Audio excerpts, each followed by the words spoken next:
Kainan na, guys. Ito yung food namin.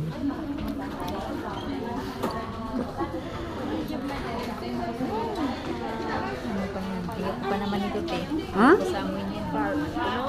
Parsley? Ano pa sa amoy niya? Kala kang amo kong babae. Ayaw.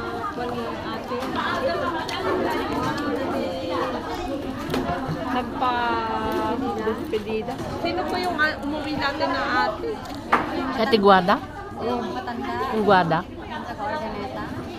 O doon, nandito rin kami nun, tapos nag-attend kami Oh, nasa ano na yata siya, sa ibang bansa. Ilocos. Pumunta nung anniversary eh. Oh, tapos nag-ibang bansa. Bumalik din.